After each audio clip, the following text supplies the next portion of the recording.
Copyright disclaimer under Section 107 of the Copyright Act 1976. Allowance is made for fair use for purposes such as criticism, comment, news reporting, scholarship, and research.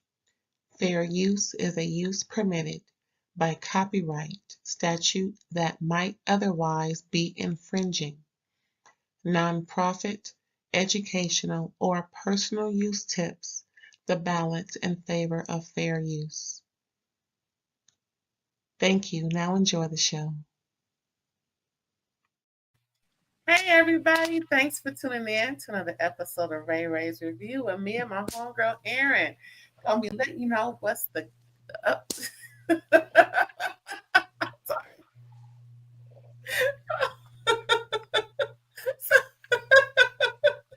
I was gonna say something else. My bad. Listen, let me start over. Hey, what's up, everybody? Thanks for tuning in to another episode of RAERAEs Review where me and my homegirl Erin gonna let you know what happened on a Real Housewives of Orange County the other day. Everybody, welcome Erin to the show. Hello, aunts and unks. Thanks for having me. Hey, thanks. I'm over here popping bubbles to calm my nerves, child. And got this. Listen, so audience members, we all know life be lifing and technical difficulties and technicians and modern technology behind the scenes, all these things. Girl, I think I'm in my last bubble. Let me see. Okay, I was gonna say because it's you got a weird. I was about to text you. You got a weird little sound popping through. Get it through. Okay, that's the last one. There it is. Wait. Because I had a delivery that was on my porch, right? And I said, ooh, delivery. Ooh, bubble wrap. You're just like my daughter. She is like, don't throw that away. Give it to me. Yes. You got nothing? It's like bubbles. Yeah. It's something about bubbles being blown by you that just lifts your spirit. I mean, when we was at Disneyland the other Tuesday, I just said, ooh, bubbles. Mm-hmm. No, I'm sure there's something, it's a stress reliever. I'm sure there's a ton of ASMR of people doing that. So, One last one. Okay. It probably is, girl. People probably OnlyFans too. Oh, popping bubbles. Hey, and listen, if that's all you got to do to make money, sign me up. I'll go, Listen, it's something out there for everything and everybody, and somebody gonna end up paying for it. And if it's one person gonna pay for it, a whole lot more and charge whatever. Shoot, it got me thinking. Shit. Mm-hmm. Doing. They still shoot. Yeah, everybody over there ain't just doing it. I'm just saying, it's all kinds of stuff going on. Oh, child. But anyway, yeah, I was over there in the OC, y'all. Not in these parts, because they much further south inland. Further south. I was more north over there enjoying a little Mickey and Minnie and Goofy and them. We had a ball. Me and my sister. We had so much fun. Yes, Anaheim is very different from Laguna. Girl. But yeah, y'all, Real Housewives of Orange County, season 19, episode 4. Yeah, how the mighty have fallen. I'm just saying. Heather told them heifers last year. She told them. She said, I'm done with this heifer over here. Y'all can have it. I will be here to film. Katie, girl, you in danger, girl. You in danger. Oh, have y'all been watching? We have, obviously, but girl, I know we had a cute little conversation yesterday. Yeah, I mean, like, I was thinking about it, right? Because I told you, I saw Katie on Watch What Happens Live, and, nothing is ever just black or white. Nothing is ever just one thing or the other. Nobody's ever totally good, and nobody's ever totally bad. So, I am trying to make sure that, we're obviously enjoying judgment for sport, but I'm trying to, I always try to rein it back and look at it, but the jury's still out on her, and even whatever small concessions I could make for some of, or like excuses that she has maybe, or whatever that I would buy, there's still enough going on that's greasy, as you like to say. And I don't feel like I fully understand what's going on yet, but I still feel like she's tried too hard to manipulate the storyline through interacting with the media. I still feel like that. And I still feel like recording your castmate is the fastest way to make them hate your guts. Hello. I don't appreciate it. You know, I was trying. Look, you know, of all people, the first 2.5 episodes, I was like, wait a minute, let's just see what's going on, because I'm not quite. You know, I wasn't quite sure if what her angle was, or was she really just misunderstood. But no, she is definitely and deliberately trying to sabotage these ladies, and it may not be to a grand extent, but nonetheless, her behaviors are sabotaging, especially with Shannon and the ops. And that's the first scene, right? We're pretty much we're ending the birthday party scene, and Shannon is reading Katie for the filth that has been happening. I'm not gonna say she's filth. That's Shannon's words. I don't think Katie is trash. Don't get me wrong, but she's doing some trash behavior, especially when there's 60 to 75K on the line. You know what I'm saying? Well, it's like, and we talked about this. I completely can't blame Shannon for feeling absolutely betrayed by Katie, because Katie, although I did remind myself, hold on, let me set that up better for the audience. There's too many thoughts going on in my mind. Katie went up. It's a whole lot going on. Right.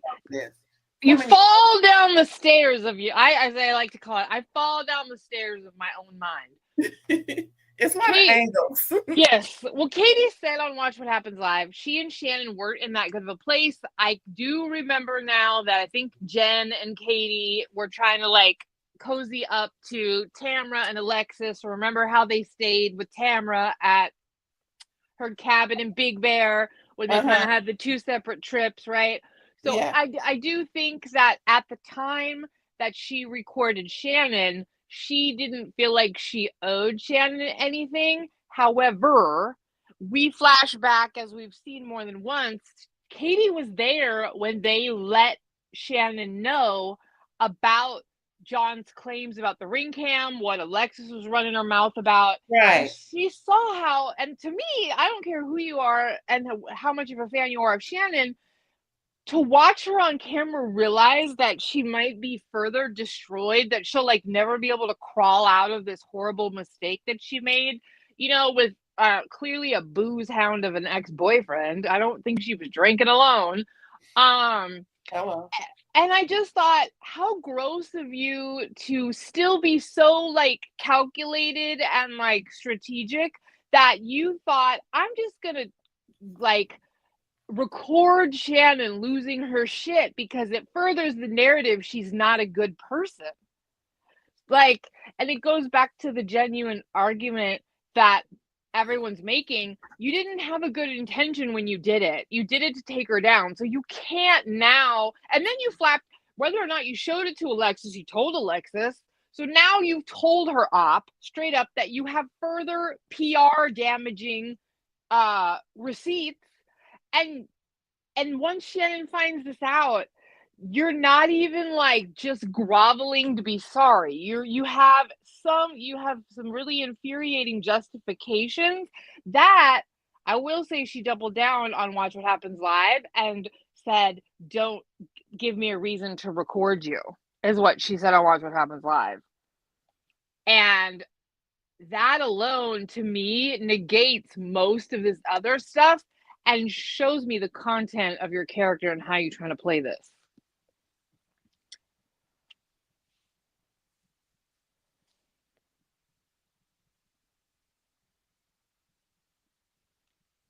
Are you there? Are you on mute?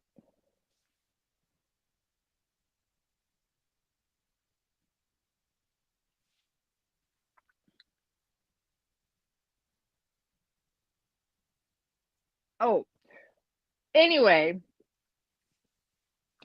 I will carry on. I'm here. Okay. It's more or less, I just want to piggyback off what you said. Yes. It's just, I feel in the depths of my soul. In the depths. After Katie being read for filth and all of that, I believe Shannon has every right to feel how she feels. I mean, I'm surprised Shannon didn't cuss her out 40 going north. I would have, considering that 60 to 75K was on the line, and it was just so upsetting and bothersome to my soul to have to deal with an ex, then his woman antagonizing me, speaking for him, and embarrassing me the way that it happened. And for you to go back and tell her stuff, right? Show her or tell her, just make her aware that the same ammunition they're using is something that you have also, right? Could have really further damaged the whole situation, because all they have to do is introduce. Had she went further into anything that would have needed discovery, whatever Katie had would have to be used, because she seems like the type that would want to tell the truth in court. I'm just saying, worst case scenario would have been Katie having to involve herself in something that she should have kept her mouth shut about. I just don't like her strategy. It's like, I get that they all have relationships with the media. I get that everybody's kind of planting stories. I get that there's a whole new subculture of like Jeff Lewis Live, and like everybody's got a podcast, and which ones are on Radio Andy, and what's the pecking order of like, it's just a new replication of when celebrities and PR people were friends with people at the Inquirer or had a source at TMZ, all of that, right? You're too new and it's not working because you don't have any alliances with any of these ladies that are strong enough to withstand them trusting you that they found out that you're stockpiling ammo against them. And recording someone while they're having a meltdown is a surefire way to get every single cast member to look at you like you cray. Now, I'd like to reiterate, I think I've mentioned this before. Have we ever seen a video or seen anything about Kathy Hilton having a meltdown in the Sprinter van? Right? So, I just think there are some lines that you don't cross when you're trying to establish yourself as a new housewife. And so, you saying that all the ladies do it, yeah, but they're all still friends. So what happened with your approach? I think that maybe it's just not working. So justifying that you don't know what you're doing when you have a journalism background and you clearly have an affinity for talking with the press, it's not working. It's not working. And to the point where I really got the feeling that she has been completely iced out by this cast. So I don't think she's coming back. Kind of not the same as Diana Jenkins, because I think the audience refused to let them bring her back. But I do think a lot of the Beverly Hills ladies liked her because she's so rich and connected. I think the cast has chosen to not deal with Katie. And speaking of that, wasn't it odd how she had a lot of smoke and fire and vigor for Tamra while her and Matt walked out of the party early, but didn't want to give that type of response in defense of herself to Shannon while being pretty much, just demolished and embarrassed the way Shannon did that to her. I felt it was strange. Like, are you trying to set Shannon up for something to make Shannon look like she's out of sorts? Because didn't make sense that I don't think she's the type that would have a delayed reaction when she's so well versed into defending herself. I think, I think she kind of, it almost is like, how when you get caught gossiping but you're like furious at the friend you were gossiping with who like told on you, like I feel two ways about it. One, whenever first of all, we all gossip and we all do that, and like, nobody's kind of holier than thou. Some people have better gossip hygiene than others, right? But we all aren't on a reality show. I feel like she kind of just is looking at Tamra like, thanks a lot for busting me. Now I don't like you or trust you, right? Meanwhile, though, you are the one that like did it though, and you flapped your mouth enough that it got around. And so if it's going to get to Tamra, you're like speaking too easily about it to try and get protection on a reality show. But I just think we saw a natural reaction of like, thanks a lot, I just got chewed out because of your big mouth. No, you got chewed out because of yours, but But to Katie's defense, I have to say, if this was done so long ago, why are you holding it, Tamra? Since right, yeah, like ammo of your own, like, yeah, you were already in the mindset of airing Shannon out. So right. What stops you from using this as some type of whatever? I don't know about Tamra. I mean, I still feel the same way. She is a true villain, and more so to herself. And I'm really waiting for her to come back to her "What would Jesus do" moment. Was that 8 years ago? Was she? Yeah, her fake question. Well, and here's the thing: like, Tamra's always been like this. That's another thing. It's nothing new. Nothing new. Like, Tamra has always been one to be a bone carrier, to like let stuff drop. Like to be a big mouth, to run her mouth. Mm-hmm. The hypocrisy abounds. So I just think that maybe. And like I said, it's kind of hard, but it seems like in some ways Katie is like trying to go, well, I'm just playing the game like all of you are, but you're all like acting like I'm not allowed. And for me, I'm just like, look, everybody has their own strategy entering this show. Right. Yours isn't working, because the way that you're trying to like arm wrestle these ladies, or like collect receipts, or like, keep all your stuff straight, like they are using you as the scapegoat for being the a-hole. And enough of the stuff that you have done kind of gives it, a pattern here where it's hard to argue. Yeah. But I still think Tamra's a piece of crap. So, the exact, like, yeah, like you said, she still held on to that info to when it was handy for her. She probably went when she found out about it. Oh, that's going into the next season. I mean, it's like, yeah. So that's all I'm gonna give Katie. Don't get me wrong, people. Right. That's pretty much it in this situation. Like, girl, you was wrong as two left shoes to be trying to use all of this going on, and furthermore, did you see how Matt was trying to read Tamra? Yeah. Now you want to come over here and act like you care. Well, I appreciate, because like in a normal relationship, in a normal situation, especially like this, I think it is reasonable for a partner or a husband to be like, are you for real? Like, you know what I mean? Like, you just aired her out, and now you're going to be like, what did I do? And it's like, and also to his credit, he didn't yell at her. Tamra's like, he came in. No, he was actually pretty calm with you. But right? And he didn't even ask her in a super nasty way, but like I'm kind of noticing his vibe is where he's kind of like that low-key arrogant dude. Because remember when Shannon was losing her shit and he looked at her and he goes, why don't you just walk away?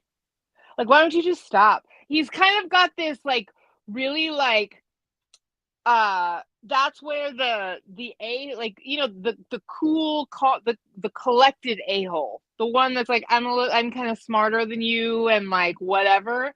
I'm not saying he's a total a-hole. I think he was really honestly pretty justified and a lot calmer than I think I might even want my own partner to be if somebody attacked me, but we all know they got to chill for the show. And I'm sure it's really hard to watch your significant other be attacked, as especially because she was leaving already really upset. But you know, he was clearly not listening to anybody's advice where it was like, just stay out of it. You have to. It's hard. And all the husbands are like, yeah, it sucks. They go fight. It's embarrassing. We're sitting over here looking like a bunch of punks, but that's what you do because you got to stay out of women's business, to quote Nene Leakes. You know, I appreciate Matt. I have a slightly different opinion. I appreciate how he's, you know, behaved thus far. I mean, he's not like Scott where he was really going toe to toe. No, and I do too. I do too. Dr. Simone over there, Married to Medicine, a few years ago. He was like, wait a minute. It kind of threw him off guard. But no, Matt, I appreciate him. You know, he seemed to be real, and he may not be aware that his wife is doing what she's doing. You know, perhaps she doesn't need to behave that way with him in their marriage, in their personal circle, but how she's behaving on this show is, I don't know if he really recognizes it, but you know, and it'll be real. It'll be a surreal moment had we got this wrong, and it was really, it wasn't really Katie, but I doubt it. Well, I think we're gonna find out. Apparently, the lie detector test is shocking, and I'm like, that's your major ammo. Is like somebody's gonna fail a lie detector. I'm like, get out of here. People, that to me is I wouldn't even call it significant. Could be compelling at most, but you can't put that in a court of law. So I'm not gonna sit here and you got receipts. I would be nervous as hell. You strap me up to something and I would start freaking out. My body would, just because. And I would like feel guilty, like I was lying even when I was telling the truth. But that ain't nothing to be all boo-hoo-ha about. What? I know. So you better have something better than that. But they're claiming that there is more that comes out with Katie, and oh Lord. I know. So it's like, well, you know, you can only have so many instances until I just throw my hands up and go, this is your MO. And like I said, I'll just go back to my original high-level statement. Your approach was a bad one. It was, you know, like you can say everyone else is doing it, but the way you did it, and for you to do it at the time that you did, nobody likes you, not even the audience. So it didn't work. I'm sorry, are you saying there's more to what we're going to talk about later with this new blogger chick? It's more than that? I think so. Oh Lord, no. I know. Well, so yeah, I thought that was really funny to watch Tamra walking up to bring the mess with Joe and then being like, what did I do? Bitch, you about to do something else. You know, it's like you always doing something. That's what you did. Yeah, and Joe and Tamra praying in the car for get out of here. I know. Like, did the car strike down? Like, what? This is the worst case of Christianity I've ever seen. Oh. Listen, I'm tired of these housewives playing in lesbian ponds, and I'm tired of people using Christianity and the Lord as a scapegoat. I'm sick of these folks. If y'all don't stop playing where you ain't supposed to be playing before something happened to y'all. Stop playing in God's face. Y'all are about to go start a problem asking for protection. It's crazy. And speaking of that, the first thing Tamra said when she walks into the party, other than "Hello, I'm here," when they're doing that ice gong throw, when she first reaches the cast, the first thing she said was, "Katie almost killed me on my way in here." Not hello, not hi. Everybody remember Joe. Nothing ladylike or even Christian like. Something messy AF. And it was not that level. No, you approached them and you got them distressed on the way out. And so you got confronted about your part in it because you have a big bone carrying mouth. Girl. And so for you to walk in and try and play the victim, like, what else is going to happen to me? Well, what else did you do, Tamra? Hello, are you trying to tell us something? Yeah, like what else did you? You're walking in here with Joe, so you're about to start something new. Don't act fragile now. Yeah, Gina and Gretchen call her thirsty before she come over here. Oh, here this thirsty ass heifer coming over here. I mean, listen, I will say on a little funny side note, as a Real Housewives watcher and fan, I was happy to see the Joe and Slade, reunion. I'm like, look at this. You know what I mean? Like they're both Joe's married and he's been with Gretchen for forever, so it's not like there's some sort of salaciousness to it. It just was really funny to see those two reconnecting on Orange County how many years later? And that flashback was so telling of a guy who was running game. Oh, I know. I have to let her go because it's just something that we need to do. I would rather her go before I hurt her more. Yes. Oh my God. If that ain't the most lamest line, we all have, look, all of us who are aunties and aunts, because maybe the new kids don't know. But if y'all didn't know, now you do. That lame ass line. I'm like, and just to look So at it. stupid. Oh So stupid. It wasn't Slade Smiley, it was Slade Slimy. It was so stupid. I love her so much. I feel like I need to let her go. Get the F out of it. You need to let her go because she's 25 years old and you're in your mid 30s and she needs to go so she can go have a life because you are not it. That's what you need to do. And you apparently want other women too. So let's do this. Probably just how long they said it, how long ago was that? Season 2? 2 or 3 is when he broke up with her, and then they like tried to stay friends while he was her manager for her music career because she did have like a mildly successful music career. I think she opened for the Backstreet Boys for a while. She actually got a tour as an opening act and stuff. But remember, there's a scene where Gretchen comes to watch Joe's photo shoot, Right. or her video, and they were already broken up then. They were friends, in quotes, at the time. And now Joe claims, like, oh, I think her and Slade were already together and, like, not being honest about dating. But it's like, it doesn't matter. You guys were broken up by then. I was just about to say, when you started to mention the exact or the roundabout time, year. Yeah. Because Gretchen said they've been together for 16 years. And so this is their 17th year. So last year when they filmed all this, or earlier this year, yeah, it may have been an overlap, but it probably was an overlap because they ended 16 years ago and him and Gretchen became an item 16 years ago. So was some overlap. No, he dated Lori, remember? So after Joe, he dated Lori, the other housewife, before she married her rich husband. So I don't know. I actually kind of got to hand it to Gretchen, as Tamra called her, home wrecking Gretchen. But no, I don't actually think anybody has anything to be upset about by those two getting together, other than Slade's baby mamas, because he didn't pay any child support and they never got married, so Gretchen could keep the money hidden. and her and Jeff, and telling what type of overlap that was. So Right. Well, and then there was Tamra claiming that she knew Gretchen was using Jeff as a front to be on the show because she met some dude, and that's why she said Bass Lake, that outburst. She said, "No, I met a guy that was claiming that he was really her boyfriend, and that her and Jeff were over and they were a front."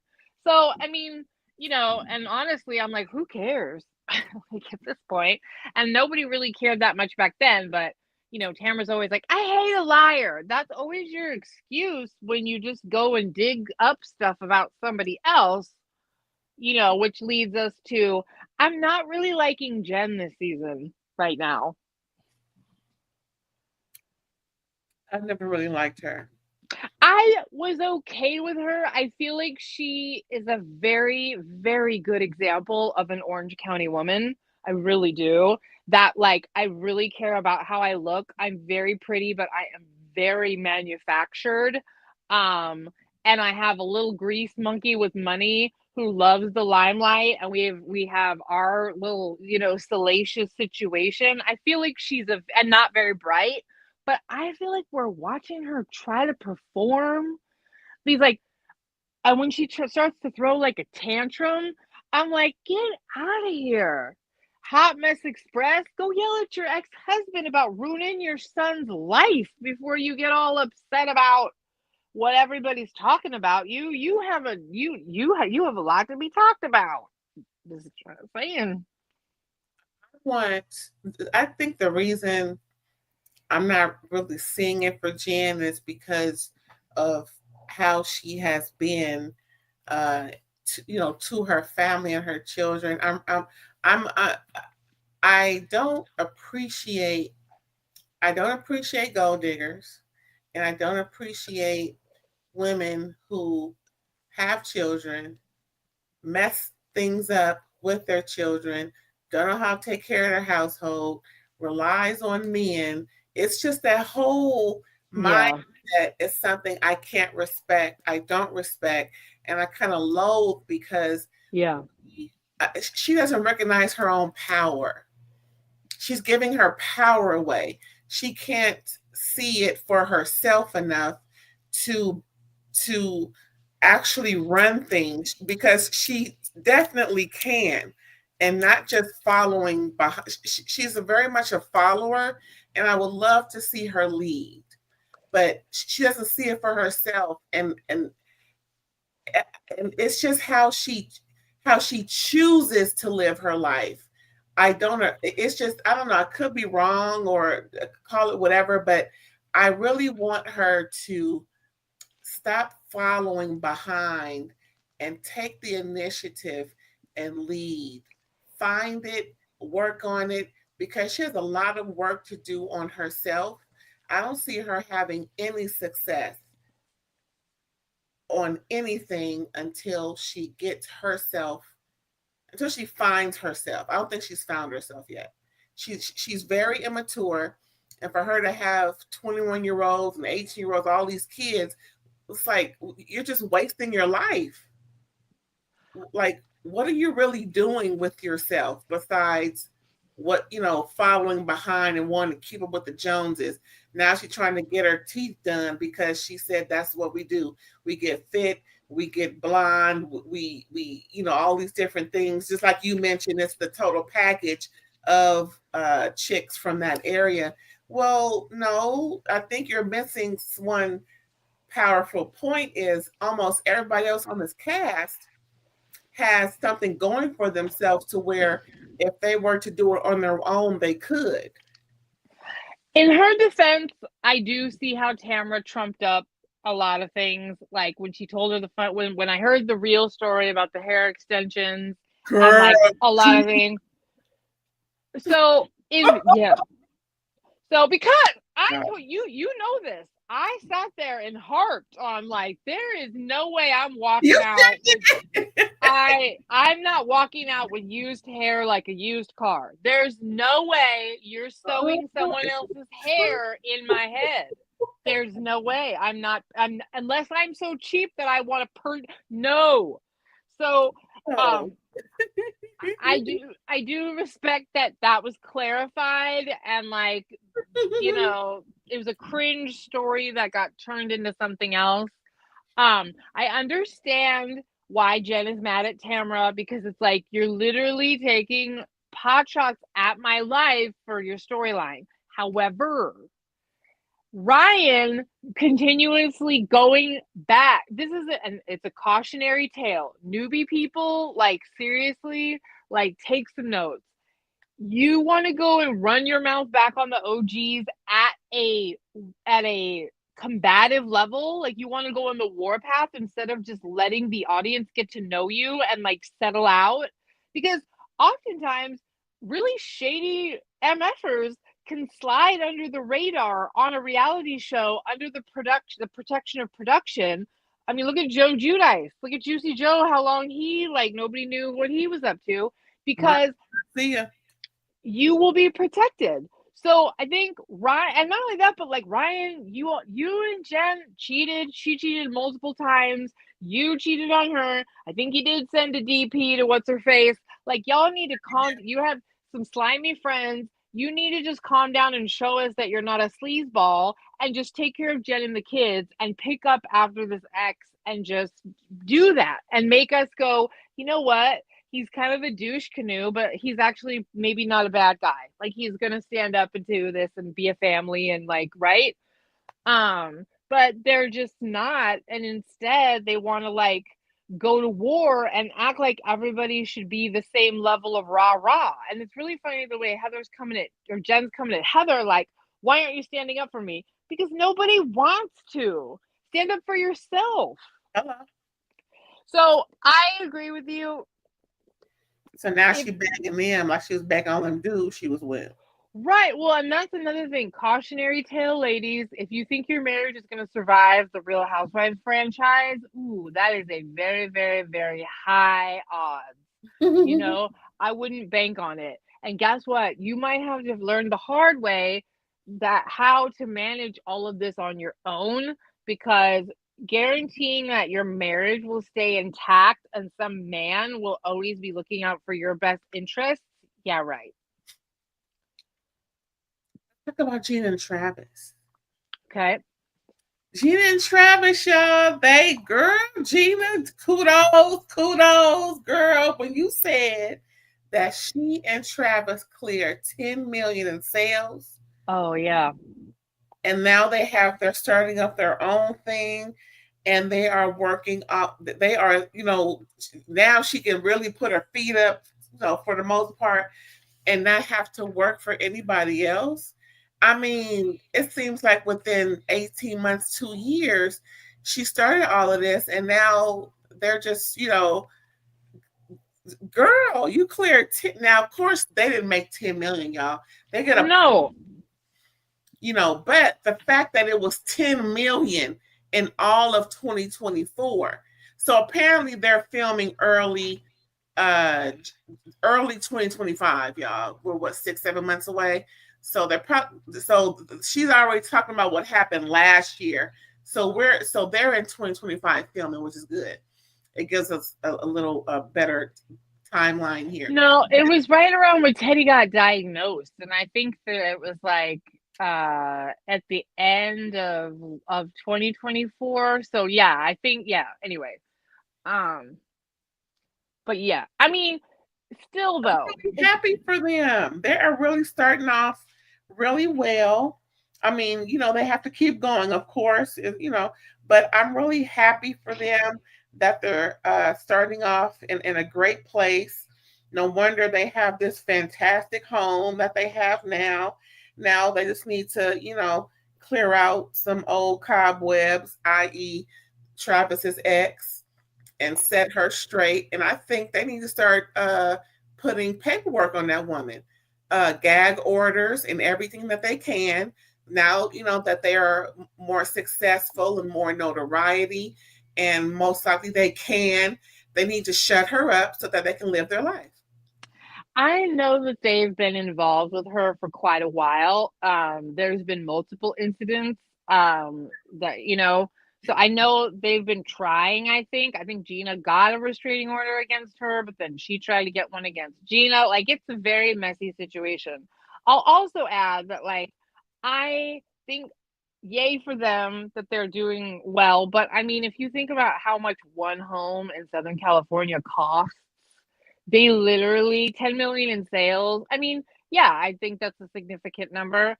Um, I'm happy to see her. She talked about being in a place where she feels like she can finally breathe because there's like some stability and there's upwards mobility, and like she's gaining traction in the Irvine area, which I know well because I used to work right in her neck of the woods. And so I'm happy for them, you know. Nice. Oh my It goodness. is. So they could easily be selling homes that are like at just under and around 1 million, like easily. So, you know, I'm not saying that that's anything to sneeze at. Congratulations, because to your point, this is a new career for her and to be getting that. But I also think that I'm happy to see her using her notoriety from the show at hardworking, obviously, in an industry where it's actually a huge draw, because why not go with a realtor and like get a thrill about meeting a real housewife at the same time, you know? So kudos to Gina for leveling up. It's obvious they have done so. And I'm happy to see that she's kind of recommitted to Travis. And it's really unfortunate that the ex can't let go, because it's like, it just doesn't serve you, ma'am. This is not serving you. They're not bad people. We already know. It's just not serving you. I stand behind my words. She needs to confirm more, me to confirm more with Heather on all that paperwork Heather was throwing back, was threatening Novella with, and All right. that was talking about Terry's business, so to speak to some whoever she was. What was her name? Kathy, Nikki, or Mickey, or Monica, whatever the heifer's name was about 2 seasons ago, where she thought she was gonna come in and on a sly and get in, and she Heather shut that all the way down. She's like, oh no, we're not doing this, because if I got to put paperwork on your name and your kids and your grandkids, I will. Don't play with me. And that's what Gina needs to do with his ex. Now, all of that he has to do with with visitation, like Gina said, she's getting in the way and all that. That's for him to do. But I'll be doggone if you do anything else about me, to me, around me, or my children, or my home, because you will lose everything twice. Effing with me. Well, however she can do it, she needs to. She needs to play hardball, because she seems like that type. Yeah, it's an unfortunate situation. It really is, because those are like, nobody wins, you know, and I'm sure the kids are suffering. So, you know, if you're listening, Travis's ex-wife, because I'm sure you are, if you're watching, listen, watching, as you like to say, please, for your own children's sake, the public does not look favorably upon you.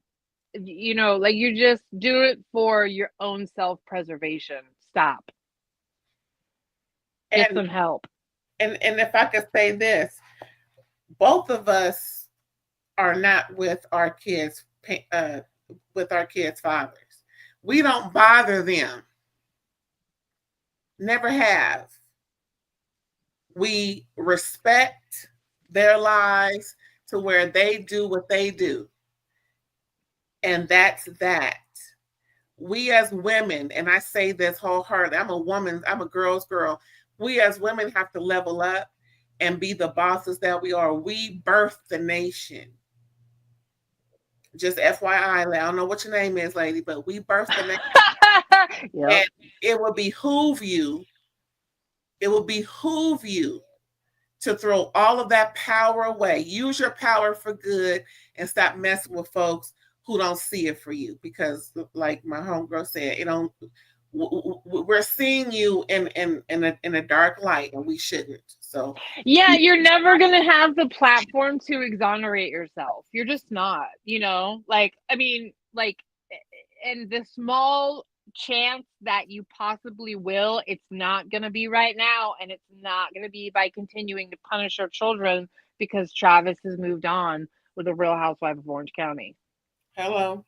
So you know. But yeah, I mean, I'm happy to see, she seems like she's in a more settled place. She also, again, I don't buy this whole, I really liked Katie at first. No, you didn't. They told you to be friends. But what else I'm also surprised by is Heather being nice to Katie. Like, why is Heather even having lunch with Katie and being like, well, we're trying to get you a win here. Why? What? She's just proving your point. Well, actually, first Heather was trying to see if Katie would admit to or cop to selling intel about them to the new blogger lady. Yes.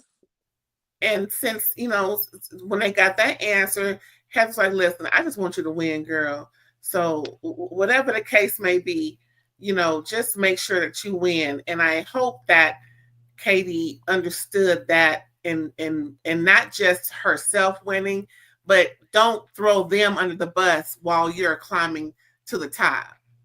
Yeah, no, at least.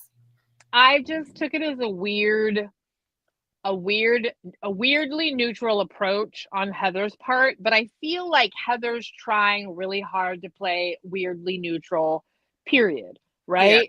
Yeah. Mm-hmm. Because I do think Jen was completely irrational for being like, oh, and you really believed what she was saying all about me? And Heather was like, well, if one were to stack it up, you could see it that way. Bitch, don't say one, you're saying you. You're trying to be this weird impartial. Why don't you just admit that Tamra's your friend, you're kind of scared of her because you always have been, we always can tell, and you don't like it when you and Tamra aren't on the good foot because you don't trust her and you're scared of what she digs up because it's way scarier what she does when she's against you than what Katie or Jen could possibly ever do. I disagree. I don't think Heather is scared of Tamra. I think Heather is trying to be the peacemaker, and it seems like Jen is the one that's how do you say more irrational, thinking that Heather is going to choose Jen over Tamra. Heather, Heather has history with Tamra. Heather is still getting to know Jen, actually. Yeah. And it's just that Jen has this immature, childish mindset to think these grown-ass women who are old enough to be grandparents, grandmamas, pop memas, and all that, is going to pick sides when in fact they shouldn't have to, because I think Heather sees those two, meaning Tamra and Jen, able to be amicable, work together, and possibly one day be friends, because Heather believes that Tamra's going through a change with the therapy situation.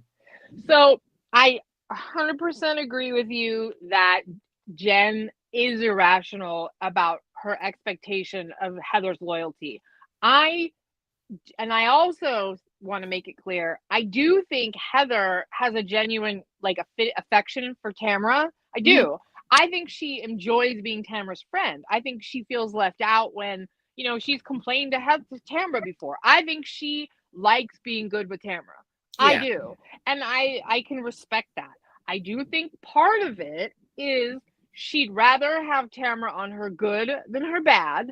And I do think she's a little scared of her in that way. But I do think she genuinely likes being good with Tamra. And I wouldn't expect her to ditch Tamra for Jen. I just wouldn't.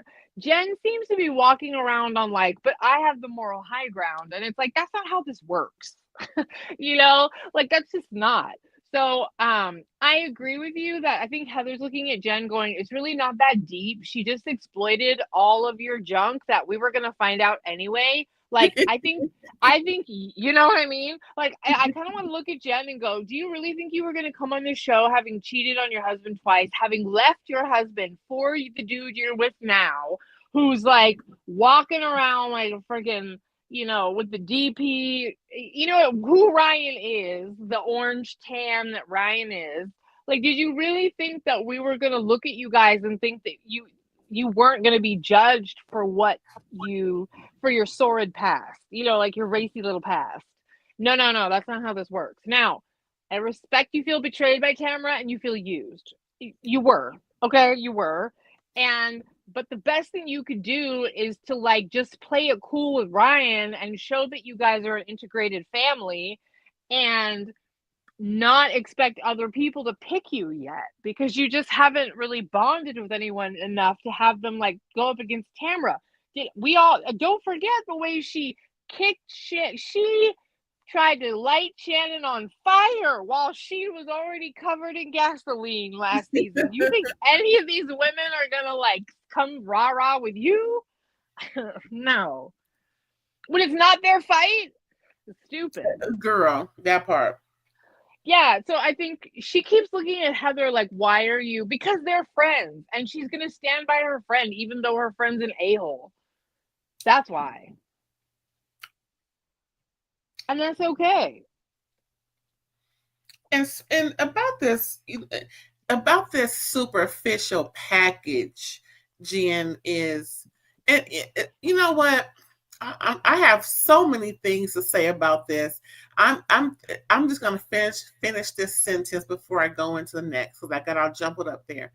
But when Jen was getting her bottom row done of teeth, I don't know why the top and bottom one done already, but listen, it didn't look bad. If she just wants them, I guess, to match identical. That's fine, whatever. I kind of believe what Heather was saying when Heather got caught a couple of years ago saying that Jen was shopping for a dress she couldn't afford just to keep up with the Joneses. Remember that flower dress, or was it a Chloe dress? Some expensive luxury brand dress she was shopping for. Jen, I'm gonna need you to stick to the lakes and the waters that you're used to, and just go slow, mama. Because it just seems, I mean, unless Ryan is paying for it, then fine. I mean, that's your man. Can't nobody say he can't do stuff for you. But if you're trying to put the cart before the horse, I really want you to slow down a little bit and gain something about yourself, because it just seems like the priority is off when your son, from what we discussed episode 3, when your 18-year-old is co-signing a college loan for your 21-year-old and you're getting your teeth done. I just think the priority is off. Well, yes, but we all know this. They probably got those teeth for free because they put them on the show. I didn't even think about that. Well, that's when you were talking, I was thinking about, here's where I criticize the franchise and production a little bit. We all like watching aspirational living, yes. Mm-hmm. But I also don't mind that you have, just like you did on the original Orange County Housewives, where you have some wives that are still building and rebuilding, right, and that are all interacting. Remember, Lori was behind the gates and then left a really crappy husband and was living in a condo, working for Vicky, missing the good life. And Vicky was working her butt off trying to get there. Lo and behold, look where they are now. Lori remarried Rich, and Vicky built her own insurance empire. And so I prefer to see a mix of women that are all interacting, because it's absolutely reasonable that in the smaller community of Orange County, you can be friends with various levels of wealth and that still be fine. It's when you watch these women do all kinds of front street stupid things in order to try and pretend that they're somewhere that they're not, that the audience gets you. So I understand that Bravo almost like demands that you pretend or you fake, or that some people straight up do. Kelly, I think everything, Real Housewives of Atlanta, I think everything was put on a credit card for this season, but that's just my personal perception. And some bills was outright not paid. Right. You know what I mean? Don't give me a party with 17 designer bags and like you don't, $200,000 worth of rent, but Girl. but it goes back to what you're saying where it's like you guys need to be a little bit more realistic about the situation where you're rebuilding. And so be careful what you're trying to portray. Because when you try too hard to fake it to make it, we're going to laugh at you. But I do put some blame on production for like trying to almost force them to do that. Because it's like, not production. I know you're listening. Not everybody has to be like proven at the aspirational level. I'm okay with some people building and rebuilding. And to your point, girl, if it is free, girl, get everything done, child. Get everything you can. If they'll give you something for free while you advertise them on the show, girl, get everything. Toes, everybody getting their toes done now. They getting the yes, the toe BBL, whatever. Right. Change. They are getting the corns removed and then straightened out. I'm like, I never thought. Some of these folks can't bend their toes anymore. That's how much they cared about how it looked. Anyway. Girl, let me tell you, FYI, I got a bunionectomy years ago. You can barely see it. But I said, girl, shouldn't have done it. I've heard it's one of the worst surgeries. I can't wear my 6 or 5 inch heels anymore. The most I can go is 4, and it's a problem. I heard that's one of the most painful surgeries to recover from. But yeah, I mean, the pain is I can't wear all them damn shoes in my closet. Yeah, well, no, I mean 5 and 6 inches, girl. Yes, girl. She's like fashion. That's what it's about.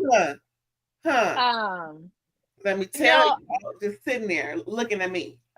I mean, you see all the various levels of free stuff that they get. I mean, Alex, shout out to Alexander Rogers. He just sent me a TikTok that Nene did going into this little plastic surgeon place, and they have footage of her getting lipo. Like you see the guy shoving the wand in there, and I'm like, dang. That's the same lipo homegirl got on Beverly Hills. What was her name? No, not her, not Beverly Hills. The one that did the crime and got out with her husband, Chrisley. She did, and I forgot what they call it, but something like awake lipo to where she's fully alert, and he was sitting there gagging like I almost said something I wasn't supposed to say. Lord forgive me. Like the man he is, and he was about to gag because he's seeing all this stuff sucked out. But she's wide. Oh yeah, I'm wide awake. But of course, she was numb to the hilt. But the fact that it was happening while she was awake, girl. Yeah, they do that. Yes, I know. No, I'm just saying it's so a lot of them, and that is one of the benefits of like you're in the public eye. A lot of people will work with you. That's why you see so many parties where like they'll get as many shout outs as they can from. To vendors and let them put their labels on everything at the party because production doesn't pay for that. And so, the housewives want as much as they can for free because they don't really want to be paying for these events just to get yelled at. So, I mean, I get that there's like a whole underbelly of like quid pro quo on these shows, but at the end of the day, you also need to think about the angle that you're portraying because it's a stark contrast about how you want to have matching veneers for your wedding on an island when your son is going into the Marines with a debt that he can't possibly pay. Girl, that part. So. But if you want to get a little maintenance, but I don't think a full-fledged BBL every 2 or 3 years is cool. But if you just want to get a little contour, okay, cool. Little something. Well, I think it's really easy to lose rationality with all of that stuff very quickly because just because it's free doesn't mean you need it. True.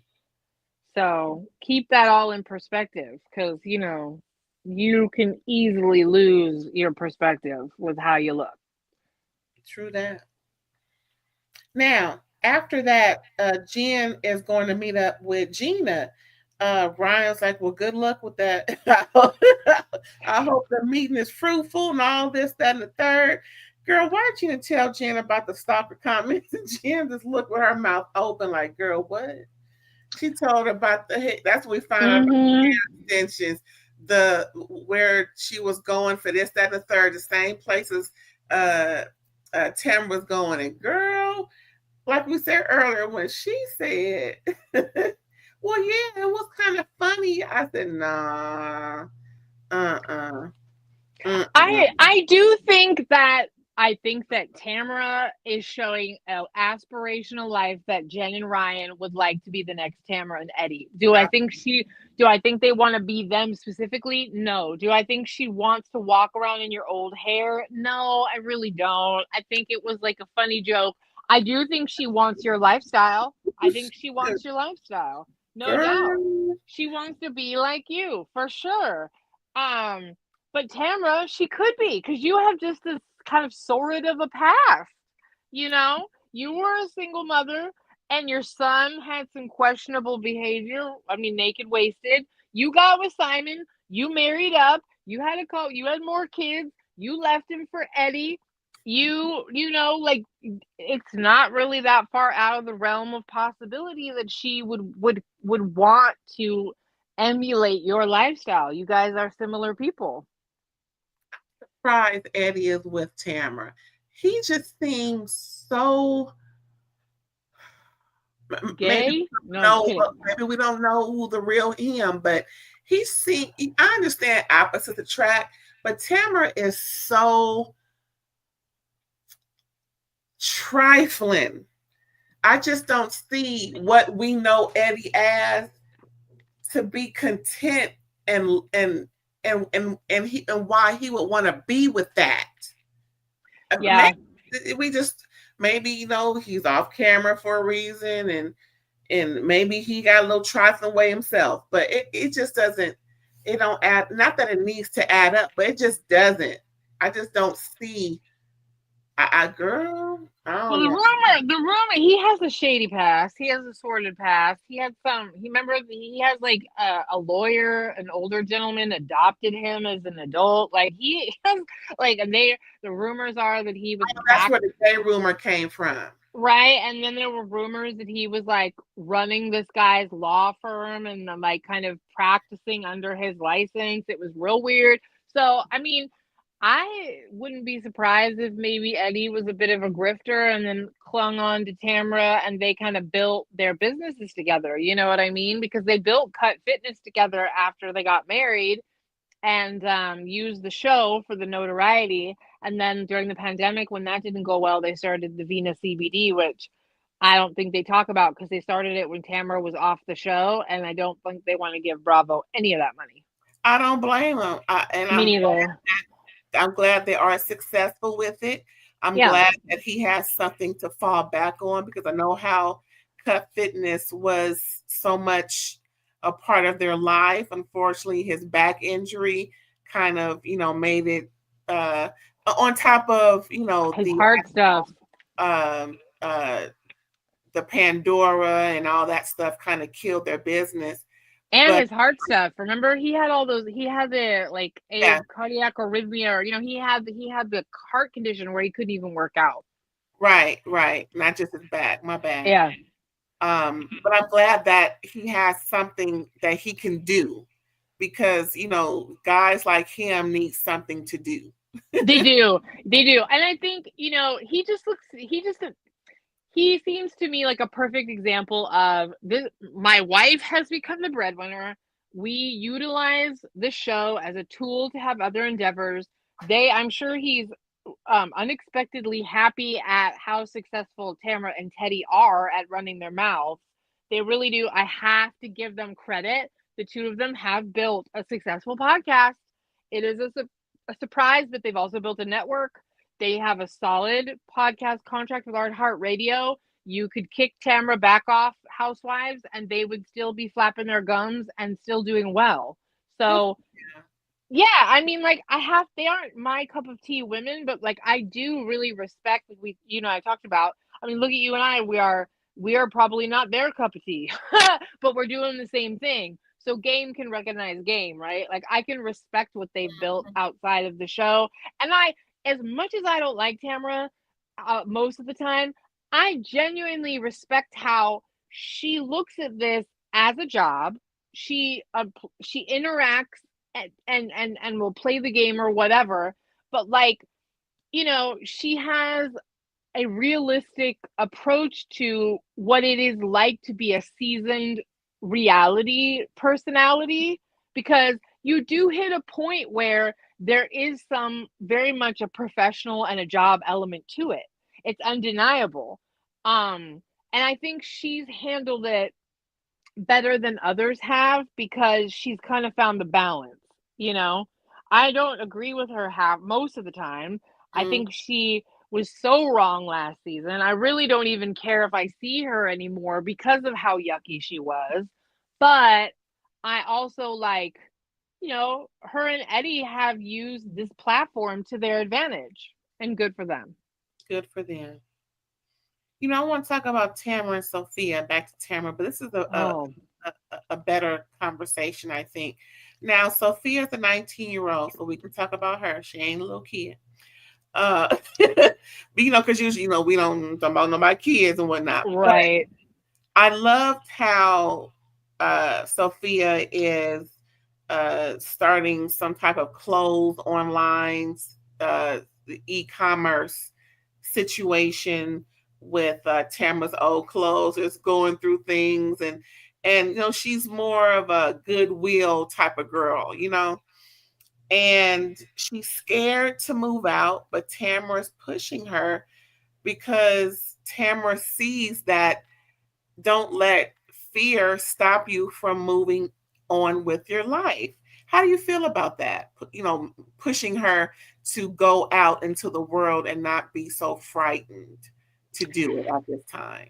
I thought that was this was a kind of a dumb. I don't like this. I don't, I'll be honest with you. I don't actually really like Tamra interacting. I feel bad because I feel like she's trying to use Sophia as a redemption arc because of Sydney. I don't like it when they talk about Sydney. Sydney doesn't want to be discussed. And I get it. You're upset. Your daughter doesn't like you. But every time you do this, you give her another reason to not come back. So I also think, isn't Sophia like 20 years old? Like, yeah, she's 19. It's not realistic. Rent for a 1-bedroom apartment in Orange County is like $2,500 unless she's living in I mean, it's like, I just don't think that this like push you out of the nest is realistic unless you're giving her money for rent, because like, what kind of income is she earning now? If she's rolling in dough because of this platform that selling your clothes and whatever, if she's making the kind of living, I would be encouraging her to follow. I mean, I guess she's going to go to a fashion institute. I mean, I don't know. I just wouldn't expect my 19-year-old to have enough bandwidth to have it all together. If she were a college graduate and were making a living to where she could support a bare minimum level middle class lifestyle, then by all means I would. But like, I'm not going to push my children out of the nest for the sake of doing so without them being in this growing, increasingly difficult economy able to do that. Okay. So we have a difference of opinion. However, we are in agreement with not putting our children in harm's way or setting them up for failure. I get it. Yeah. But I think, because now I don't want you to take offense. I mean, I know you probably won't, but 2,500 to them ain't the same as 2,500 to us. And I say us because we're not on TV making $50K an episode. Yeah, but it was Sophia. Well, the thing is, I bet you bottom dollar she's gonna get help from Tamra. If she is, then by all means, Yeah, no, I mean, if you're going to be paying her rent, but like, supplementing, yeah. Right, helping to supplement until she gets on her feet. And if it doesn't pan out, of course, she can come back to the Heezy. But I think it's a good idea in that she's going to the Fashion Institute, just to get some experience about being an adult with, the help, but just getting that experience. And I really don't think Tamra would push her daughter out there if it wasn't a good idea. I really don't think Tamra would set her up for failure or not provide her with at least the fundamentals so that she can be successful in that way. I really do think Tamra just wants her, not to get her out the house or anything, but just to have her experience that, yeah, 19 is young, but I mean, kids go to school at 18, sometimes 17. So yeah, it's a good idea because I don't think Tamara's going to have her in a situation to where she is going to struggle. I just thought this was a dumb scene. I just don't think it was set up to be like in reality, to your point. Because if you're encouraging her to get out of the nest, but you're basically going to be paying for her lifestyle, you just want her to go to school closer to the location, all of that. Anyway, I don't know. I just, to me, especially like when you do have privilege and place of means, I just felt like this was kind of a disingenuous conversation. Now, I do support, like back to your point, being a parent and encouraging your children to try new things. I do think there's a threat with our younger generations that we want to maybe want to stay at home in the safety of without having to adult forever, right? Because it's harder and harder out there. So, I encourage her to be like, I know you're maybe intimidated, but you do need to put yourself out there and all that kind of stuff. But I don't know. I just didn't really buy the scene that much. I was like, whatever, you guys. And like I said, I stand by the whole, I've already heard you guys talk about Sydney. I think you need to stop out of respect for her. Yeah, I mean, that's true. If folks don't want to be talked about, then don't. Or especially if you're gonna have that discussion, make sure production doesn't put it out there as a part of the show. If you're gonna have conversations, have the conversation. Well, it's the same one they've had last year. And you know what I mean? I'm What sorry, else is new? a minor, and she's still. No, she's an adult, but she has every time Tamra talks about her, and she did it last season too. She comes out on her social media as like, this is not the way my mother portrays it. My mother sucks. She's the one that was the problem in the divorce. Like, she stands by her opinion. And she's like, the whole reason I don't have a relationship with my mother is because of what she's doing. She still has my name in her mouth. And I just feel like Tamra has expressed for several seasons now that she's really sad that there's no relationship, but it's like there's also nothing new to add or no progress. So I just feel like you're constantly like reiterating, this, and like your daughter keeps telling you, stop talking about me. So it's kind of like, unless you have something new to add to this, like it just feels like a dead horse that's being beaten, that it's not healthy. With all that said, Sydney can also not say anything and True. make it more than what it is. We know it bothers you. You have that going on, and we don't need to know. So I think if she's listening, watching, listen, if anybody know her, I think that if you lessen yourself with the involvement, less engagement, the better for you. And I say that as experience in things that I've dealt with in my travels of living. Yeah. The less engagement, the better for your psyche, for everything. Don't include us in the group chat. Just move on in life. And if you're interviewing, if you're involved in something that they may bring it up, just say that no comment. I refrain to comment on family issues such as that. Just disengage. You know what I'm saying? I think it'll be best for you just to disengage altogether. I agree, but I still stand by Tamra. Stop talking about her. Like you, True. like stop. For sure. Yeah, but your daughter, don't do it. Yeah, well, because like you have nothing new to add. We know it hurts you. It sucks. It's an unfortunate situation. It is. Like, but you know, that's the same thing that it was last year. And Sophia dodged it last year, like pretty good. Anyway, it's just I find that I personally the vibe when I watch the two of them, it's a little uncomfortable for me. I feel like Tamara's trying to parade out the children that talk to her as some kind of, it's like I could do without it. Yeah, just keep in therapy and move on. Yes. And that's that. Again, both of y'all disengage and keep us out the group chat. Yeah, agreed. Yeah, until something changes. No, just keep us out. We don't care. Yeah. We don't want to know. Yeah. Yeah, fair. Just like we just found out that Jackie Christie and her eldest daughter have made amends. We didn't know that until the eldest daughter said so, but it's been a while since they have made amends and they've been better for it. So now people are in their business. Again, don't tell us nothing. True. Just we all gonna disengage. Yeah. And wish you well, okay? Yeah, and you know what? We'll go back to the point of that little scene. Sophia, I wish you the best of luck in your future endeavors. And I do believe, back to what you're saying, I do believe her mother fully supports whatever that is. And, I do believe that about Tamra in the scene with Sophia. So. Mm-hmm. Well, next we got Gretchen. My girl Gretchen. Al, getting more scene time. She is meeting up with Emily and Shannon when they go through this rubber band curtain.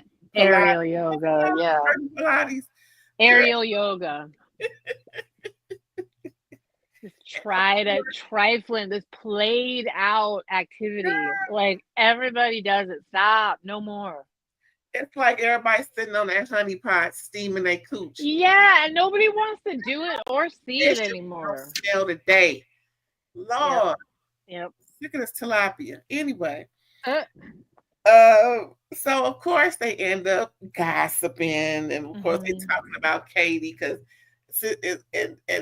and to the point where Gretchen said, well, I kind of feel bad now that I'm sticking up for the girl after all this going on. I really don't know what to do. So yeah, we know where Gretchen's going. She going with everybody else. So well, had nobody but maybe Gina, child, I guess. I know. Well, because Emily asked Gretchen a question that is true. If she did it to you, could you get over it? And she got Gretchen pretty good because Gretchen was like, well, yeah. So I respect Gretchen for honoring the fact that she was like, after you asked me that, I thought about it and I really kind of realized maybe I wouldn't forgive this shit because it's pretty bad. Yeah, because you still beefing with Tamra, right? So, yeah. It's obvious. But I can see Gretchen's point where she hasn't done anything to me per se. Right. At all. So I really have no reason not to, to befriend the girl. I'm just gonna watch my back because she's with everybody. Yeah, no, I think Gretchen. I think Gretchen's approach to this one is appropriate given the landscape. I do. Yeah, I think she had to say something so that they wouldn't think of her as the ops too. Like, okay, so if I do go out with her and her man and Slade, I don't want them to think that, Yeah. Oh Lord, that was funny. So next we see Heather and Gina. Child. Waiting for Katie. And I think we talked about this earlier where they were pretty much confronting her about more stuff. Now, please explain this blogger chick because you know more about her than I do. So apparently Katie and this blogger girl, I don't want to disrespect her, but this blogger that Aaron's going to give us the info about, they were dealing with each other and apparently the Tamra got involved as far as knowing more with the blogger gave intel to Tamra that Katie is giving intel to the blogger, and then Tamra told Heather, and then Heather told Gina and them, and that's why they're talking to her. Do I have that right? Yes, but I think, and this is something that you and I are part of this commentary sphere now too, right? Like in theory, you and I are bloggers, because I feel like Bravo has this weird slang for talking about the media and like disassociating certain people with like actually reporting on stuff by calling them bloggers, like in quotes, because we know that the commentary space has evolved so much further than that, and we know that Bravo relies on the commentary space to circulate, to keep the shows relevant, to keep the things popping. We know that. So Kiki Monique is a I'm sorry. Her name was Kiki Monique. Kiki Monique. Okay, got it. And she is, her blog, shout out to Kiki Monique, is the Talk of Shame. She's kind of like, she is, and I like her. She has a great, I don't know if she has a background in journalism, but she has a style that is polished, and she comes off as a credible source. She is not trying to like have these gotcha moments. She is in LA. She's also on Sirius XM under the brand of Radio Andy. So yeah, so she's like, so when they say blogger, they're really talking about the media. Okay, like we need to like I want to kind of reiterate that. They're trying to disassociate the legitimacy of these people, and some of them are shadier than others, right? It's kind of like, you're talking to the Inquirer, or you're talking to TMZ, or you're talking to People Magazine. All of them want the scoop. It just depends on which avenue, who you have connections with, how desperate you are, how willing you are to lie, how willing you are to run with pure gossip and speculation and without any kind of proof or receipts. Like, it's all at the end of the day, it's all everybody searching for a storyline with the help of the commentary world. It's a symbiotic, parasitic, and mutually beneficial relationship depending on who it is. So Kiki Monique is she's also been a bartender on Watch What Happens Live. She is friends with several Vanderpump Rules cast members. She's been on guest spots on Sheena's podcast, on Jeff Lewis, I think. If not, I don't think they let serious people on each other's shows. So she's maybe been on the show of like a bunch of his co-hosts. Anyway, she's a legitimate person in the commentary world. And I personally have to say, shout out to Kiki, I wouldn't mind being friends with her because she seems like a cool homegirl. And so I can understand why Katie would maybe want to make friends with her, because it's kind of like a colleague situation, but it's also, don't ever forget who you're eating with, because this is somebody that reports about the things that you do and say. So if you're running your mouth with her, you are not in confidentiality, or you can't necessarily like bank your life on that.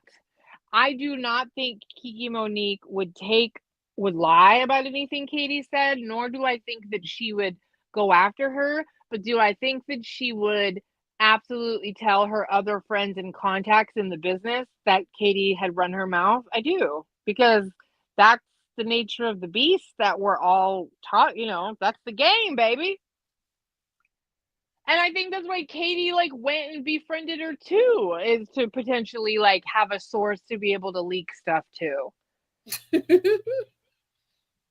So it's not innocent. I don't think it's as pointed, but I think that Katie needs to stop acting like she's not trying to have a relationship with the media, because she is.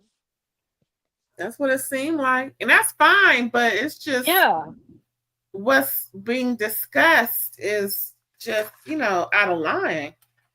It's not working for you, girl. Like I said before, this approach isn't working. Girl. So I'm very curious to see what Kiki Monique chimes in about all this. I'm sure she will, because are you kidding? She's not going to miss the opportunity. She's now a featured storyline on her show, so she has every right to speak up about this interaction. And of course, they're going to talk about it. And if we see her on Andy Cohen, don't be surprised. Because she is a favored, Bravo person with a little serious show. So, not little, but you know what I mean? So, I'm sure we'll get more clarification on how legitimate these accusations are. Yeah, by episode 7, that's gonna be squared away. Yeah. I'm saying. Yeah, so there's the background on Kiki. I think they need to stop like blogger, like it's like some back alley gossip hound. You know what I mean? It's like, no, you're talking to somebody that has an audience. Yeah, because she sounds like she's reputable. She has great reputation. She's trusted in these entertainment streets, not just Thank you. Anybody who has a serious XM contract is serious. Hello. Yeah, legitimate. Legitimate enough. Yeah. So, and I can also understand Katie's desire to befriend her because if I were a celebrity, like I think I would be, I would be gravitate towards her too because she seems really cool. But like, well, now she's part of the storyline. I don't necessarily believe, Tamra, that Katie was trying to necessarily viciously plant stories, but like, I also am like, well, I mean, Kiki, weigh in here, girl, weigh in.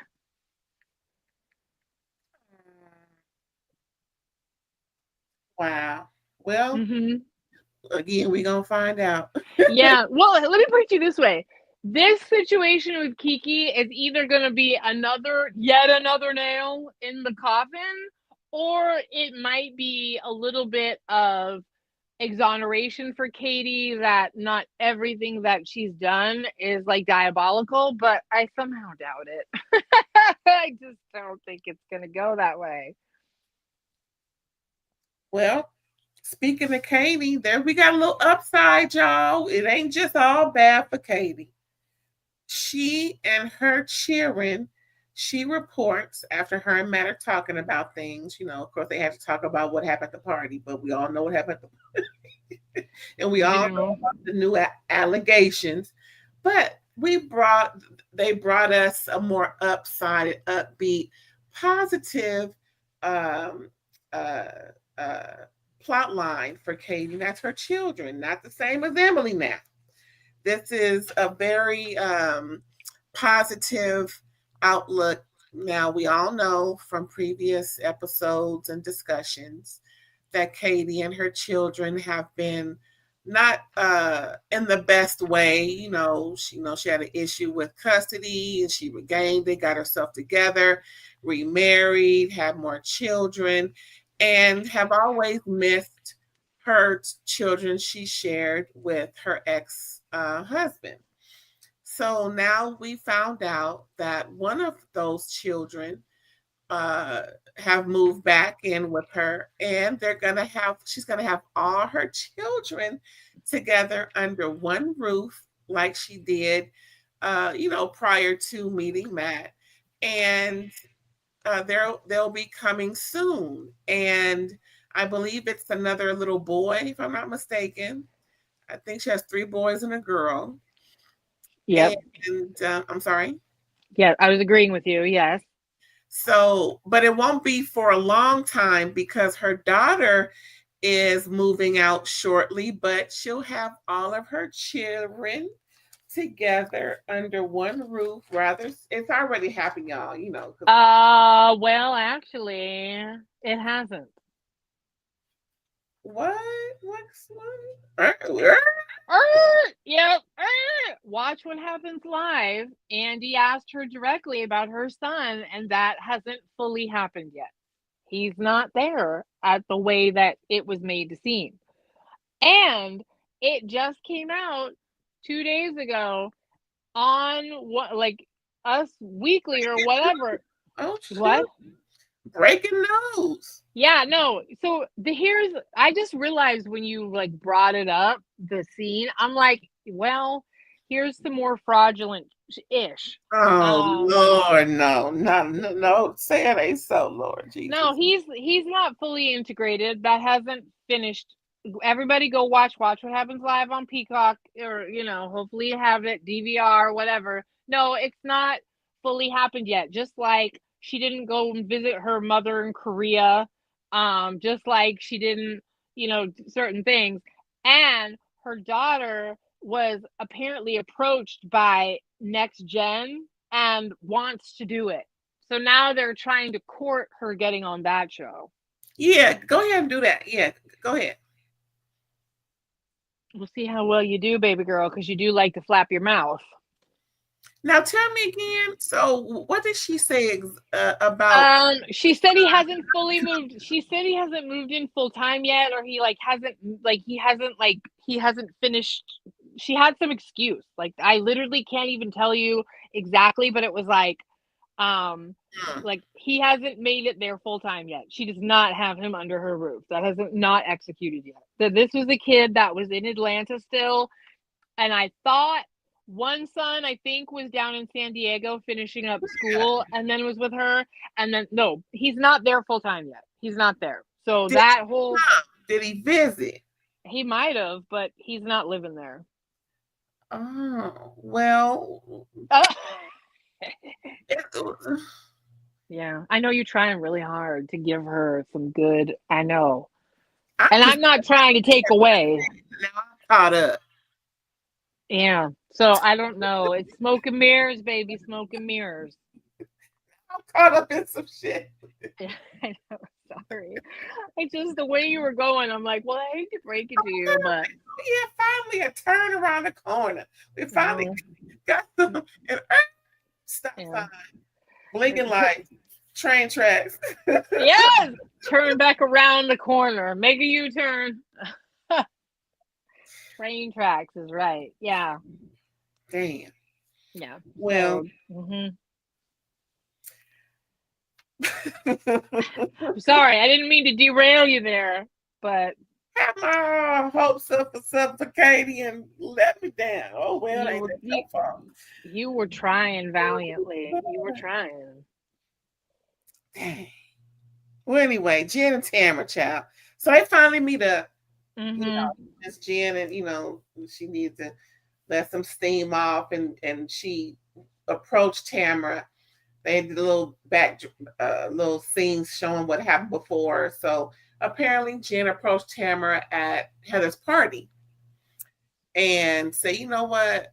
Because Heather told Jen that she's going through therapy and she sees a change. Maybe you could give her just another try at it and have a conversation. So Jen took Heather up for it and approached Tamra very, calmly and nicely. She still had a little tough in her voice, because, but they met up, and I don't know if it's probably is production. Why do I even say I don't know if it's production or not? They got to go on within a matter of 35 seconds, child. It was hot. Okay, so now it didn't take long for Jen to and them to go back and forth. Tamra is sick and tired of being yelled at and talked to, but she has to take it because she, made it so. I'm just gonna put it there. I agree. She has run her mouth about Jen a lot. She has run Jen around the yard like her whipping child. She has. Yeah. I understand why Jen is mad at Tamra, because I would be pissed about this insinuation that I'm single white femaling you. Like you're kind of turning me into a caricature of myself. You know what I mean? It's like, how much are you going to dog walk me? Because you already took my whole entire relationship out and had as much fun as you did, FBI hat, the whole 9 yards. And now you're really trumping up that I want to be you. No, I just want your lifestyle. I don't want you. And then on top of that, and then there's this fat picture, which is ridiculous because it's like she looked like a normal person. She didn't even look like a chubby person. She literally just looked like a normal person. That's what instead I said. She looked like, yeah. And so you're still using her as you're like the butt of your joke. So I can understand why Jen is fed up, because it's like you keep trying to make me look like the dumbass. But I also think like you need to calm down, because the more that you rail against Tamra, you just look like it's you're not winning. You're just not winning though. You're not doing yourself any favors here. Yeah, I'm with Jen on this one. You run your mouth about me, and now you know want to run out the kitchen when you started the doggone grease fire. True. Now, it's I guess it's just a lot for Tamara to take because she's emotional. I'll give her a little bit. She's emotional because from what I understand, when you go through therapy and you're unraveling and uncovering things that she reported on before from episode 1 and 2 that she's uncomfortable discussing. So she's kind of having some raw moments or raw emotions on top of having to deal with whatever fire she done started or help to keep going. So now she has to deal with all of this. Well, keep your, granny panties on, mamas, because this is grown folks stuff. So Right. the fact that you had a hand in everything that's coming your way, and that's not even exaggerating a little bit, you have to deal with it. Walking away, running away don't help, but we know that's what she does. She actually runs. Well, I think it goes back to what Emily said. Tamra tries. I'm sorry. Go ahead. What did you say? I thought she's a runner. She's a track star. Right. Well, and I bring back up what Emily said. Tamra does try to justify everything she said, and it's like you do need to get to a point where you just admit that you use Jen as a storyline or as a point of gossip. Like, I do not blame Jen for being livid at Tamra because you literally have used everything that you can, and like I said, you've dog walked her around the kennel quite a bit, so I don't blame Jen for being really pissed at you. Stop trying to justify what you've done to her because you don't want and claim to still want to be friends. Now, I do understand Tamara's like, well, Ryan ran his mouth about me so hard and threatened to sue me, and like we're already in the weeds, and it's like I don't really see how these two start fresh, and like I don't. I think they, unless they both agree to do a ceasefire, and I don't see that happening, especially on Tamara's end.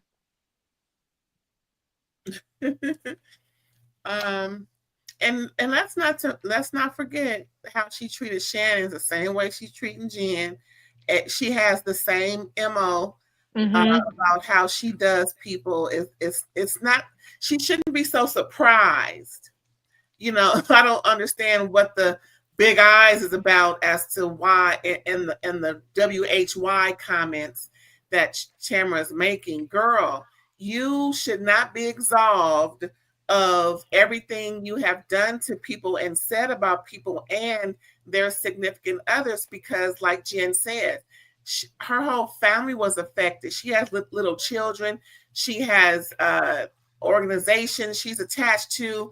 She's trying to make a name for herself, and here you are spreading rumors and gossip that's not even true, which is why you're, in the so-called litigious state that you're in at the moment.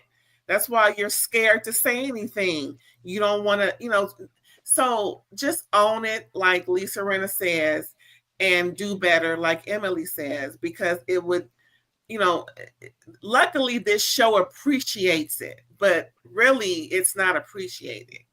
Well, it just gets old. It's like if you're going to continually go after her to have something to talk about, the audience is going to get tired of it because you're just going to look like a bully. We know they had a shady ass past. We're all looking at Ryan and Jen to see what the future holds, I wish all of them well, I wish Tamra would really go back to when she jumped in the pool and was really withholding of her being an asshole to people. It may be cute for the show, but you're really playing with people's lives, and I think that her superiority complex that I think she has, she needs to stop that. The bigger they are, the harder they fall.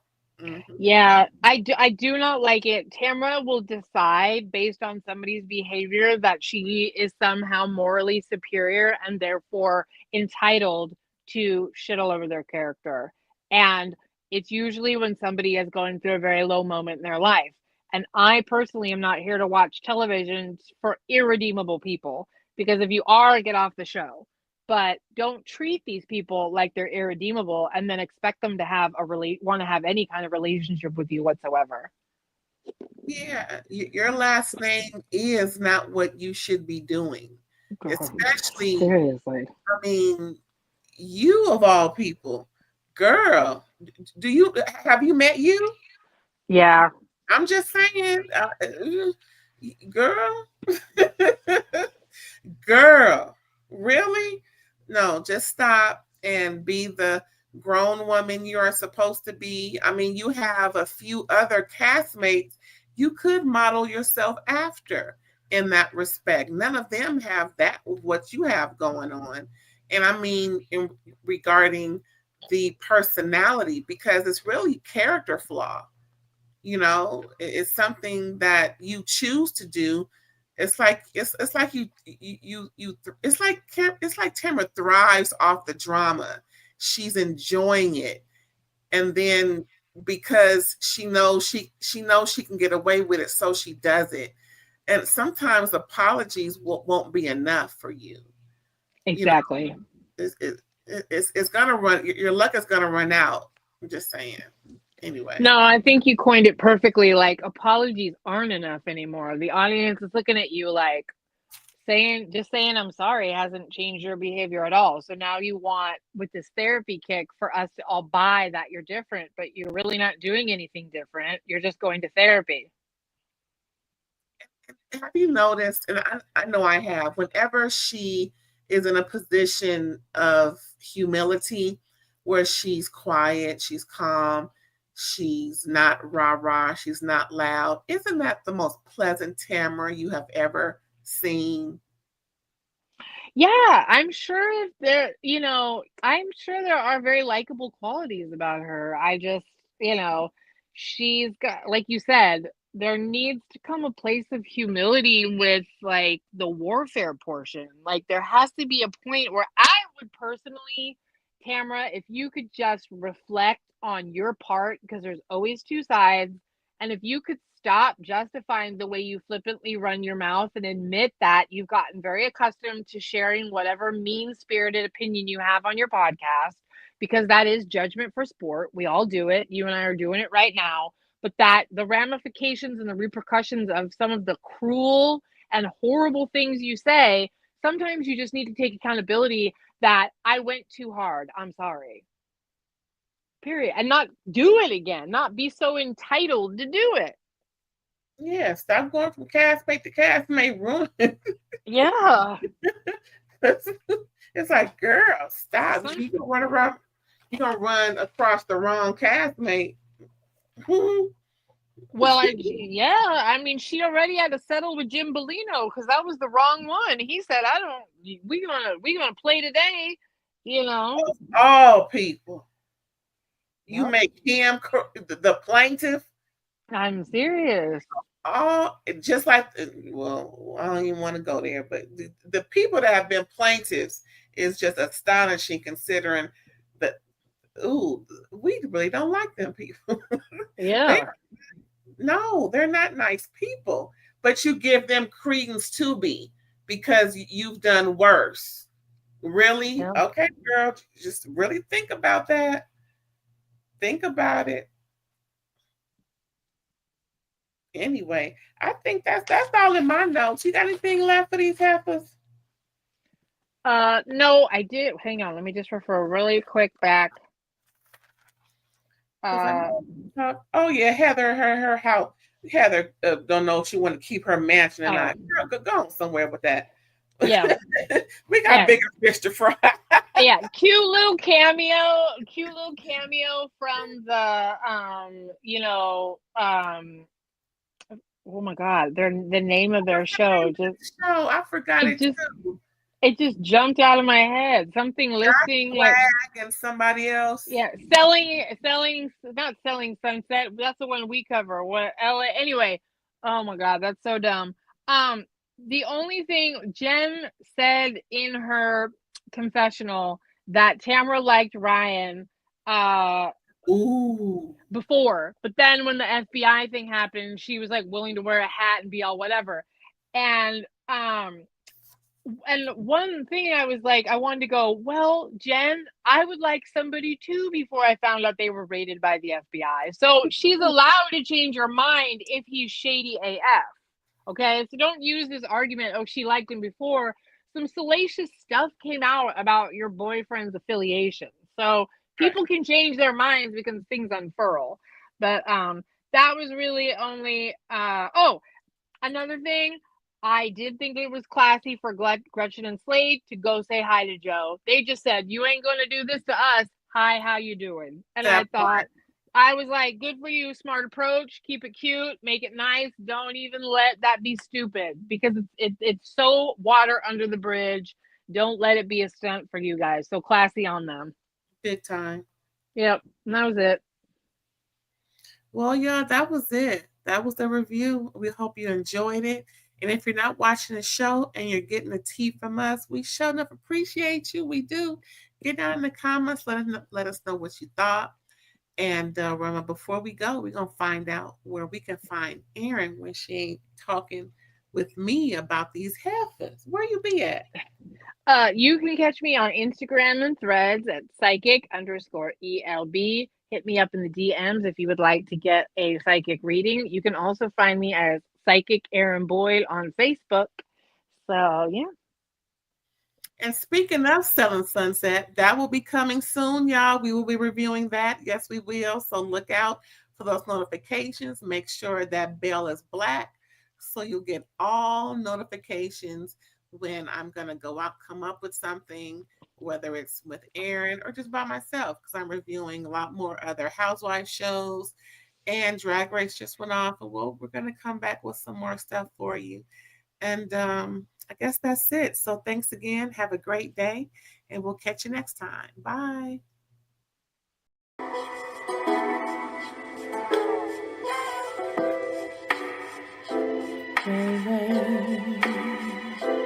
All day, all day.